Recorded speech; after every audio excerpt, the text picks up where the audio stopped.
Hello बच्चों एवं शिक्षक साथियों, नमस्कार। हमारे सभी विषय की वीडियो देखने के लिए हमारे चैनल को सब्सक्राइब कीजिए, जिससे कि आपको वीडियो आसानी से और जल्दी से प्राप्त हो सके। तो सब्सक्राइब कीजिए और वीडियो देखिए। और एक ही विषय के सभी सप्ताह या पाठ देखने के लिए प्लेलिस्ट में जाकर आप हमारी वीडियो देख सकते हैं। तो चैनल को सब्सक्राइब कीजिए और जल्दी से वीडियो प्राप्त कीजिए। आज यहाँ हम कक्षा 5वीं की एडीएट अभ्यास पुस्तिका के अंतर्गत गणित विषय का, जो कि 2026-27 की नई वाली बुक है, के अंतर्गत पाठ 3 कितने वर्ग। ये पाठ के अंदर से ही प्रश्न के उत्तर पूछे जाएंगे। वर्ग से संबंधित सारे प्रश्न रहेंगे आपके। ये एग्जाम्पल आ गए पैटर्न टाइप से, ये सारे एग्जाम्पल है। इसके बाद ये सारणी दी गई है और फिर यहाँ से चालू होते हैं प्रश्न अभ्यास। यहाँ दिया है प्रश्नों को पढ़कर दिए गए विकल्पों को सही उत्तर लिखिए। पहला काम हमें लिखने का भी करना है चुनकर, और फिर सही घेरे पर निशान भी लगाना है। 2 काम करने हैं।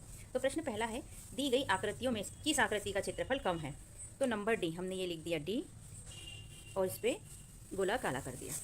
प्रश्न 2 है, यदि वर्ग 1 सेंटीमीटर भुजा वाला वर्ग है तो निम्नांकित आकृति का परिमाप कितना होगा। मतलब इस आकृति की, तो इसका परिमाप होगा, बी वाला आंसर सही है, 10 सेंटीमीटर।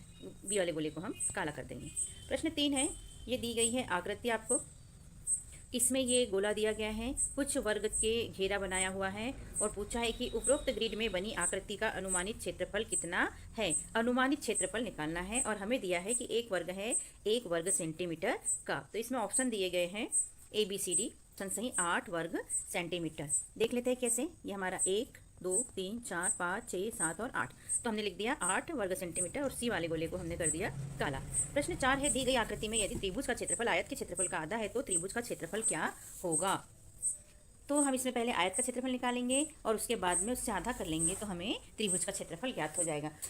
तो बच्चों, आयत का क्षेत्रफल निकालने के लिए लंबाई गुनी चौड़ाई करते हैं। तो हमारी लंबाई यहाँ 1 2 3 4 हो जाती है और चौड़ाई 2 हो जाती है। तो हम 4 गुना 2 करेंगे, मतलब 8 होगा और 8 का आधा हो जाएगा 4। इसलिए हमने वाला ऑप्शन हमारा 4 वर्ग इकाई सही है और हमने सी लिखा और सी ही गोले को हमने काला कर लिया। ओके। प्रश्न 5 है, यदि वर्ग का चित्र दिया है, 1 सेंटीमीटर भुजा वाला वर्ग है तो दिए गए आयत को रेखा AB से 2 भागों में बांटने पर प्राप्त दोनों भागों के परिमाप का योग कितना होगा। ये है AB रेखा, यहाँ से अगर हम इसे बांट देते हैं तो इसका परिमाप कितना होगा, टोटल ये पूछा गया है। तो ये हमारा हो जाता है बच्चों 24, यानी डी वाला आंसर हमारा राइट है। डी गोले को हम काला करेंगे। 1 2 3 4 5 6 7 8 9 10 11 12 13 14, फिर यहाँ से 15 16 17 18 19 20 21 22 23 24, 20 से काटने पे तो ये हमारा 24 आ गया। ओके। नीचे दिए गए प्रश्नों को हल कीजिए। प्रश्न 6, यदि आकृति में दिए गए छोटे वर्ग की भुजा की माप 1 सेंटीमीटर है तो इन्होंने अब प्रश्न हमसे किया है किस आयत का परिमाप छोटा है। ये ए और ये बी दिए है, इसमें किसका परिमाप छोटा है। देखो, ए का परिमाप हमारा निकल के आया है 16 और बी का परिमाप निकल के आया है 14। तो छोटा कौन सा हो गया, 14 वाला, इसलिए हम बी लिखेंगे 14। प्रश्न 6 का बी है, किस आयत का क्षेत्रफल अधिक है ए और बी के अंतर्गत। तो ए का है यहाँ पर 7 वर्ग और बी का है 6 वर्ग, तो अधिक किसका है।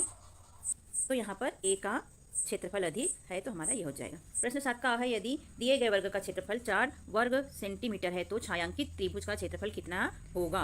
मतलब वर्ग का दिया है यहाँ पर कि 4 वर्ग सेंटीमीटर है इस पूरे का, तो वर्ग का क्षेत्रफल होता है भुजा गुणित भुजा, यानी 2 गुणित 2, तो यह आ जाएगा हमारा 4। तो छायांकित त्रिभुज का कितना, तो 4 का आधा हो जाएगा 2, तो हम लिखेंगे 2 वर्ग सेंटीमीटर। इसी का ब उन्होंने पूछा है, यदि एक छोटे वर्ग का क्षेत्रफल 1 वर्ग इकाई है तो नीचे दी गई वर्गाकार आकृति का क्षेत्रफल वर्ग इकाई में लिखिए। तो उन्होंने ये दिया है बड़ा वाला वर्ग और एक छोटे का है 1 वर्ग इकाई, तो छायांकित वाले भाग का आकृति का, ठीक है। इसमें देख लेते हैं हम कितना होता है, 1 2 3 4, ये 5, ये 6, आधा आधा मिला के ये 7 और ये 8 वर्ग सेंटीमीटर। प्रश्न 8 है, बड़े त्रिभुज का क्षेत्रफल आयत का आधा है तो बड़े त्रिभुज का क्षेत्रफल कितना होगा।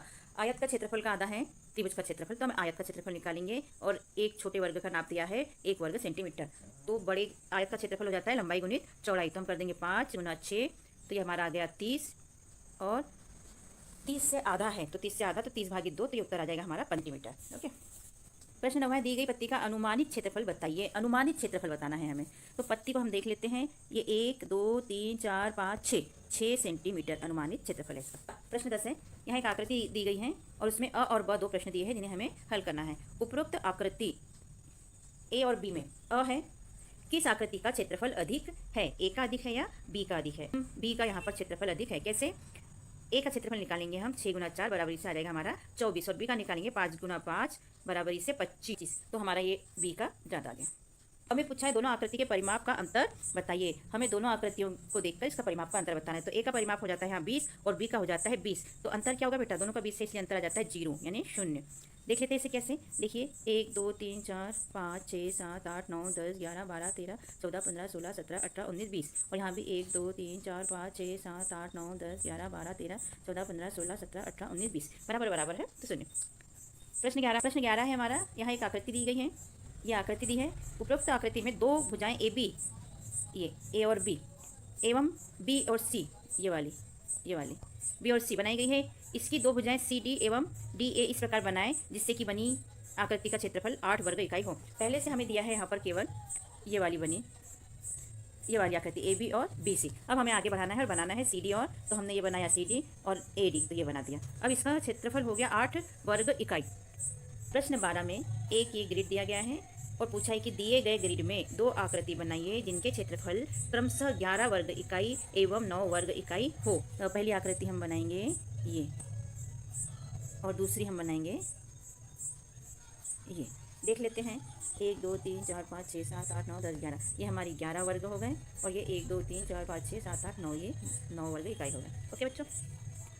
प्रश्न 13 है, उपरोक्त पैटर्न को पूरा कीजिए एवं बने हुए चित्र में रंग भरकर नया पैटर्न बनाइए। तो ये हमने पैटर्न को पूरा कर लिया है। अब इसमें हमें भरना है रंग। तो आप अपनी चॉइस से कोई सा भी रंग भर सकते हैं और पैटर्न को नया बना सकते हैं। जैसे उदाहरण के लिए मैं आपको बता देती हूँ कि हमने यहाँ पर भर दिया ब्लैक, और फिर यहाँ ब्लैक भर दो, फिर यहाँ भर दो, फिर यहाँ भर दो, फिर से तिरछे ब्लैक डाल दो आप, तो एक नया पैटर्न तैयार हो जाएगा।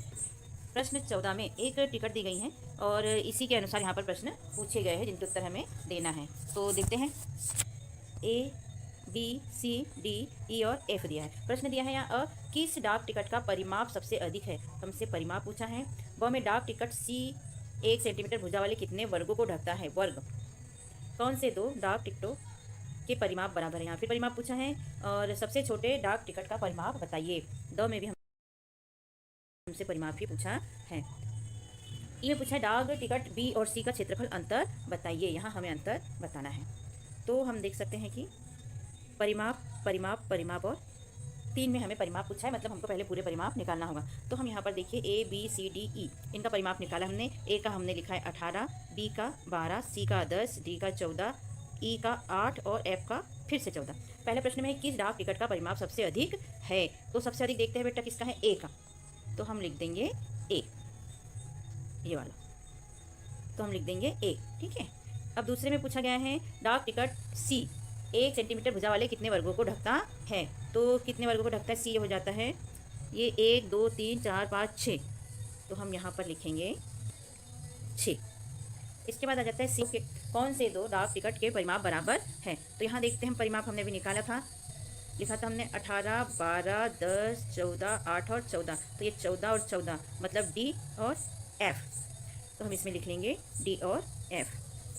स का आंसर हो जाएगा हमारा डी और एफ। इसके बाद में द पूछा है हमसे सबसे छोटे डाक टिकट का परिमाप बताइए। तो हमने अभी देखा था सबसे छोटे का परिमाप हो जाता है ई वाले का, ई 8 सेंटीमीटर। ई हमारा है डाक टिकट बी एवं डी का क्षेत्रफल का अंतर बताइए। हमें यहाँ क्षेत्रफल निकाल के बताना है। तो क्षेत्रफल हम निकालेंगे। बी का क्षेत्रफल आ जाएगा 4 गुना 2, तो ये हो जाएगा 8, और डी का निकालेंगे 4 गुना 12, तो अंतर आ जाएगा 12 में से हम 8 को माइनस कर देंगे, ये तो आ जाएगा 4 वर्ग सेंटीमीटर। प्रश्न 15, यहाँ एक वर्ग दिया है जो 1 सेंटीमीटर भुजा का है। निम्नलिखित प्रश्नों के उत्तर ग्रिड में दिए गए चित्रों को देखकर दीजिए। यहाँ पर ए बी और सी 3 ग्रिड दिए हैं, इन्हें देखकर हमें उत्तर देना है। तो ए में इन्होंने पूछा है आयत ए का क्षेत्रफल है। तो देखो आयत का क्षेत्रफल लंबाई गुनी चौड़ाई, तो हमने 4 गुना 5 कर दिया, तो हमारा आ गया 20 वर्ग सेंटीमीटर। बी में पूछा है वर्ग बी की परिमाप कितनी है इसकी, तो हमने परिमाप निकाल लिया और यह है 16 वर्ग सेंटीमीटर। आप चाहो तो देख लो। ठीक है। सी में पूछा है किस आकृति का क्षेत्रफल छायांकित त्रिभुजाकार आकृति के क्षेत्रफल का दुगुना है। तो यहाँ पर छायांकित त्रिभुज मतलब हो जाता है ये वाला, तो इसका दुगुना किस किस का हो जाएगा, एक तो बी का हो जाएगा और सी का भी हो जाएगा। ठीक है। 16 नंबर का प्रश्न है। यहाँ पर एक ग्रिड दिया है इन्होंने और लिखा है कि दिए गए 16 वर्ग इकाई क्षेत्रफल वाले वर्ग के आधार पर निम्नांकित प्रश्नों के उत्तर दीजिए। तो बेटा इसमें पहले हमें पता होना चाहिए त्रिभुज का क्षेत्रफल, फिर वर्ग का क्षेत्रफल और आयत का क्षेत्रफल निकालने के सूत्र जो हमने यहाँ लिखे हैं। अब हम इनके उत्तर दे सकते हैं। और में पूछा है इस वर्ग में एक रेखा इस प्रकार खींचिए कि इसमें 2 बराबर त्रिभुज बन जाए एवं इस प्रकार बने प्रत्येक त्रिभुज का क्षेत्रफल बताइए। तो हमने ये बीच वाली लाइन खींच दी। तो 2 त्रिभुज बन गए, एक और एक, 2 त्रिभुज। 8 वर्ग सेंटीमीटर इसका उत्तर आएगा। कैसे आएगा? हम त्रिभुज का क्षेत्रफल बराबरी से होता है 1/2 आधार गुणित ऊंचाई। तो हम वही करेंगे। यहाँ पर हमने क्या किया, आधार है 4 और ऊंचाई है 4, तो हम करेंगे 1/2 4 गुना 4, तो यह आ जाएगा 1/2 गुणित 16। 2 से 16 को काटेंगे तो बचेगा 8 वर्ग सेंटीमीटर, और ये हमारा उत्तर है। अभी पूछा गया है इस वर्ग में सीधी रेखा इस प्रकार खींचिए कि इसमें 4 बराबर वर्ग बन जाए। इस प्रकार बने प्रत्येक वर्ग का क्षेत्रफल बताइए। तो देखो हम इसे यहाँ पर ऐसा खींचेंगे, ये हमारी इस टाइप से ये हमने खींच दी, तो ये हमारा 1 2 और 3 और 4 वर्ग बराबर बन जाते हैं। आगे क्या पूछा है उन्होंने, इस प्रकार बने प्रत्येक वर्ग का क्षेत्रफल बताइए। मतलब हमें वर्ग का क्षेत्रफल निकालना है, तो वर्ग का क्षेत्रफल भुजा गुणित भुजा, तो हम वही हमने किया। भुजा 2 है, 2 गुना 2 तो यह आ जाएगा 4 वर्ग सेंटीमीटर, और हमारा उत्तर आ जाएगा 4 वर्ग सेंटीमीटर। सी में उन्होंने पूछा है इस वर्ग में एक सीधी रेखा इस प्रकार खींचिए कि 2 बराबर आयत बन जाए। इस प्रकार प्राप्त प्रत्येक आयत का क्षेत्रफल बताइए। तो हम इसमें एक रेखा खींचेंगे जिससे 2 आयत बन जाएंगे। हम यहाँ से बीच से एक रेखा खींचेंगे, यहाँ से एक रेखा खींचेंगे और ये बन गया एक आयत और ये बन गया 2 आयत। ठीक है, तो इस प्रकार प्राप्त प्रत्येक आयत का क्षेत्रफल बताइए। तो आयत का क्षेत्रफल लंबाई गुणित चौड़ाई। लंबाई कितनी है, 1 2 3 4, चौड़ाई 2 है ना। तो देखिए हम करेंगे 4 गुना 2 बराबर से 8 सेंटीमीटर, और हमारा उत्तर आ गया 8 सेंटीमीटर आयत का। अगला प्रश्न है प्रश्न 17। ये वर्ग दिया है, एक इकाई भुजा का वर्ग है। आयत ए एवं त्रिभुज बी के क्षेत्रफल का अंतर कितना है। यहाँ पर ए दिया है, बी दिया है, बहुत ही फीका छप गया है चित्र, समझ में नहीं आ रहा है, तो इसे समझने के लिए मैं यहाँ बता देती हूँ आपको। तो ये 1 2 3 4, 1 2 3 4, ओके। और यहाँ पर त्रिभुज दिया है इन्होंने, तो हमें पहले सूत्र पता होना चाहिए। हम देख लेते हैं त्रिभुज का और आयत का सूत्र क्या है। आयत का है, आयत का क्षेत्रफल बराबरी से लंबाई गुणित चौड़ाई, तो हमने ए में यही किया। इसकी लंबाई है 4, चौड़ाई है 4, तो 4 गुना 4 ये आ जाता है हमारा 16 वर्ग सेंटीमीटर। त्रिभुज का क्षेत्रफल बराबरी से 1/2 आधार गुणित ऊंचाई, तो 1/2 आधार है 4 और ऊंचाई है 4, 1 2 3 4, 1 2 3 4, तो हमने किया 4 गुना 4 16 वर्ग सेंटीमीटर। अब 16 गुणित 1/2, तो 2 से 16 को काट देंगे, भाग दे देंगे, तो बचता है 8 वर्ग सेंटीमीटर, 8 वर्ग इकाई। ये प्रश्न 19 है, एक इकाई भुजा का वर्ग है। ग्रिड ए एवं ग्रिड बी के भीतर बने त्रिभुजों में किसका क्षेत्रफल अधिक और कम है। तो ये है ग्रिड ए और ये ग्रिड बी है, थोड़ा फीका दिख रहा है, लेकिन इसमें बी का क्षेत्रफल अधिक है और ए का कम है। दिए गए पैटर्न को पूरा कीजिए एवं बने हुए चित्र में रंग भरकर नया पैटर्न बनाइए। तो यहाँ पर ये ग्रिड दी गई थी और इसको हमने पूरा कर लिया है। आप चाहे तो रंग भर लीजिए, जैसे कि हम रंग भर सकते हैं इसमें, ये तीनों में काला कर लीजिए, फिर यहाँ अगले तीनों में, फिर यहाँ अगले में आ जाता है ग्रीन कर लीजिए। इस टाइप से अलग अलग कलर में अपन पैटर्न तैयार कर सकते हैं। ओके, ये प्रश्न हुआ हल पूरे 20। मिलते हैं फिर, बाय।